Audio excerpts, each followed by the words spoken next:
Sveiki visi, dabar pristatysiu jums dviejus batelius. Tai yra Nike Zoom Hyperfuse 1011, o kiti yra mano senieji Nike Zoom Kobe 4. Hyperfuse yra aukšto profilio arba kai kurie vadina vidutinio, o Kobe 4 yra kai naujausia Kobe žemo profilio. Taigi pirmiausia apie Hyperfusus.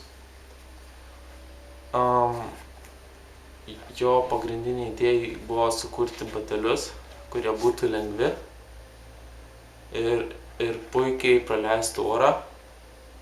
To pasiekoje šonėse šičia ir kitam šone yra padarytos specialios skylutės, ant kurių uždėta tinklelis, kad praeitų oras. Nežinau, čia matosim. Po to liežuvėlyje irgi matosi skylutės iš vidaus. Per jas irgi praeina oras. Taip užtikrinama gera ventiliacija, turbūt viena geriausių šių laikų bateliuose, neprarandant batelių stiprumo ir patorumo. Tai yra tikrai gera idėja.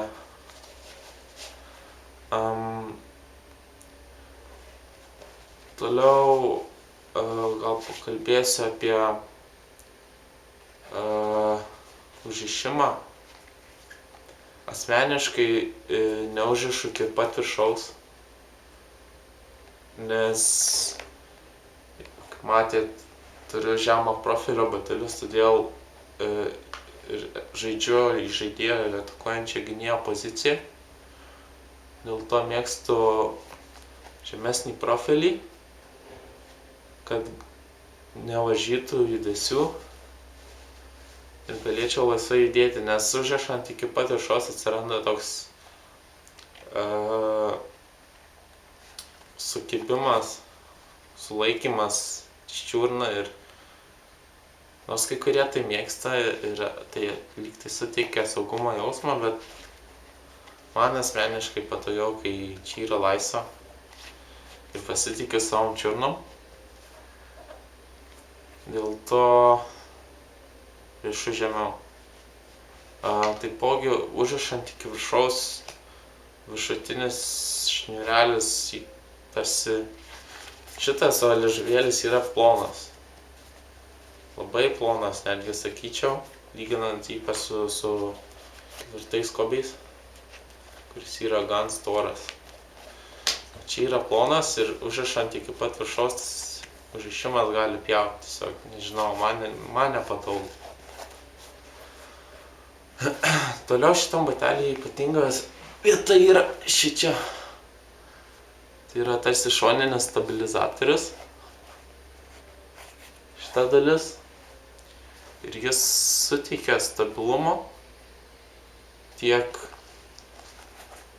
lenkiant batelį išilgai, tai yra bėgant, šokant ir panašiai, sujungia visą koją, kitaip negu pirmuosiuose Hyperfusuose, kurie lankstas tikrai lengviau. Čia šita dalis suteikia stabilumo ir ne tik šitam judesy, bet ir kiek teko skaityti, domėtis, tai ir judant šonu. Tiesiog suteikia papildomos apsaugos. Toliau pereisim prie pagrindinės dalies pado.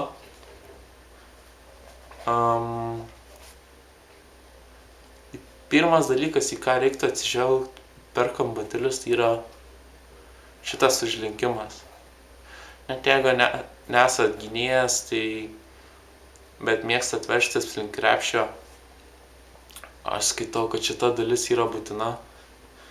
Nes, tarkim, kai bėgi ir veržiesi, bandai atsiremti į kažką ar staigiau prabėgti, vis tiek batelių bandai ne šitai bėgt, jei reikia į šoną, bet dėt šitai. Ir šita dalis užlinkusi padeda bėgt staigiau ir leidžia nepraslys batelį. Pavyzdžiui, yra Adidas Crazy Light'uose, tai kai eina pas juos padas su kibimo dalis šitaip ir ji taip nueina. Nėra šitos užlinkimo dalies. Dėl to aš peržiūrėjęs tus batelius iškart sakiau, ne, man jų nereiks. Ypač atsižvelgiant į tokią kainą. Toliau verta paminėti šią dalį batelio. Ji sukurta taip, kad būtų lengviau stabdyti šoninį judėjimą, stabdyti, įdėti tiesiog šonu. Ir Nike bateliai ypatybė, nežinau ar kituose taip yra, bet jie turi šitokį įsikišimą iš išorinės pusės batelio. Šičia ir šiek tiek čia, kuri suteikia papildomo stabilumo, tai yra padidina batelio plotą patį. Padidina plotą ir automatiškai batelis su bateliu gali lengviau stabdyti. Tas pats yra ir Nike Zoom Cobra 4. Įsikišimas, šiek tiek čia ir automatiškai padidėjo plotas.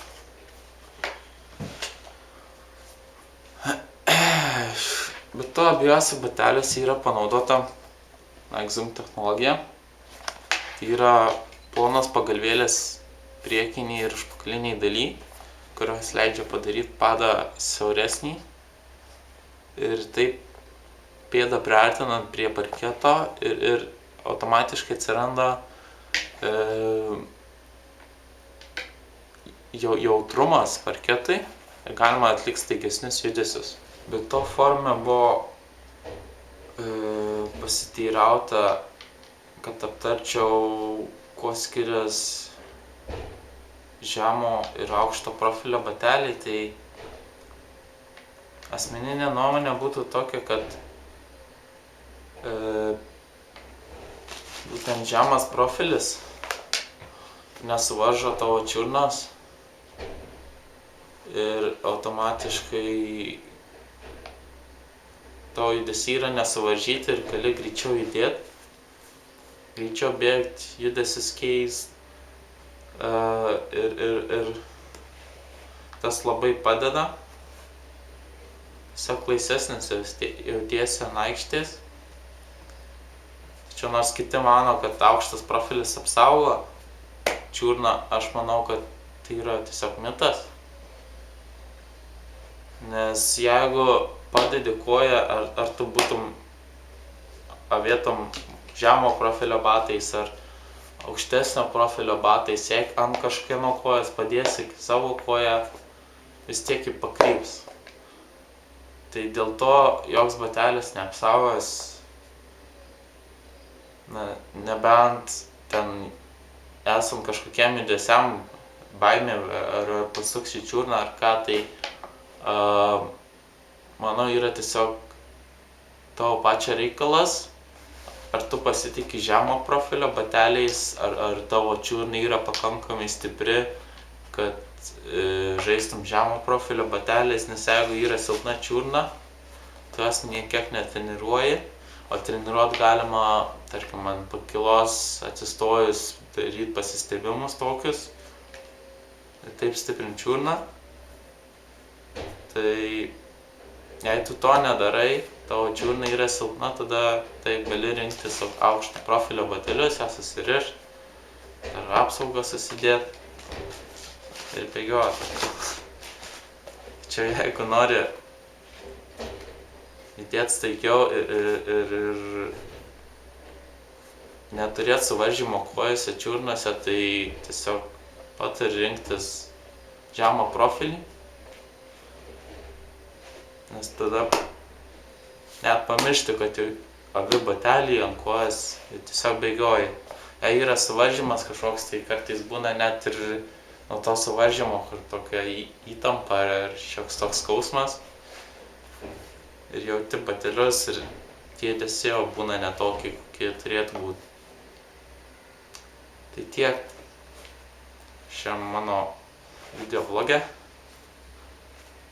Jei bus klausimų, klauskit. Dar kartą bateliai. Bet to įvertinimą, jeigu reiktų, tai dėl oro pralaidumo, tai 10 duočiau. Dėl sukibimo taipogi būtų galima 10, nes nieko faktiškai neįžvelgiu, kas būtų blogai. O dėl bendro balo tai gal 9,5, būtent dėl šito liežuvėlio, kad jis plonokas yra ir norint užsirišt aukščiau, tai šiek tiek nepatogu. Manau, turėtų būti storesnis liežuvėlis. O viso kito, puikus bateliai, puikus pasirinkimas. Patariu pirkti. Tiek. Viso.